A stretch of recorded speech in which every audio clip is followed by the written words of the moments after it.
നവകേരളം സാധ്യമാകാത്ത ഒന്നല്ലെന്ന് മുഖ്യമന്ത്രി പിണറായി വിജയൻ. ജീവിത നിലവാരം വികസിത രാജ്യങ്ങൾക്ക് തുല്യമാകണം, അതാണ് ഇനിയുള്ള ഇടതു സർക്കാരിന്റെ ലക്ഷ്യമെന്നും മുഖ്യമന്ത്രി പറഞ്ഞു. കേന്ദ്ര സർക്കാർ സാമ്പത്തികമായി ഞെരുക്കിയിട്ടും കേരളം നേട്ടങ്ങൾ കൈവരിച്ചു.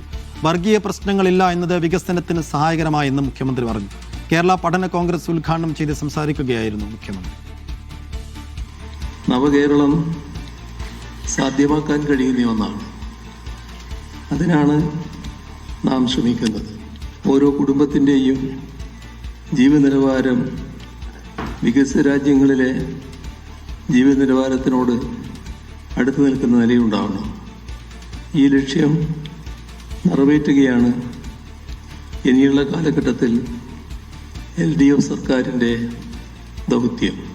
നമ്മൾ ആഗ്രഹിക്കുന്ന തരത്തിലുള്ള ആഗോള വൈജ്ഞാനിക സാമ്പത്തിക സഹകരണം സാധ്യമാക്കാൻ കേരളത്തെ പൂർണ്ണമായി അനുവദിക്കുന്ന ഒരു ഭരണ സംവിധാനമല്ല ഇന്ത്യയിലുള്ളത്. ഇത് ഒരു പരിമിതിയാണ്.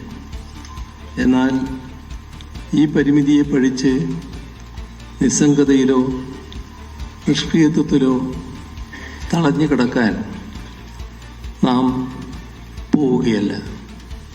ഭരണഘടനയ്ക്കുള്ളിൽ നിന്നുകൊണ്ട് തന്നെ അതനുവദിക്കുന്ന എല്ലാ സാധ്യതകളും ഉപയോഗിച്ച് വികസിതാവസ്ഥയിലേക്ക് കേരളത്തെ ഉയർത്താനാണ് പോകുന്നത്.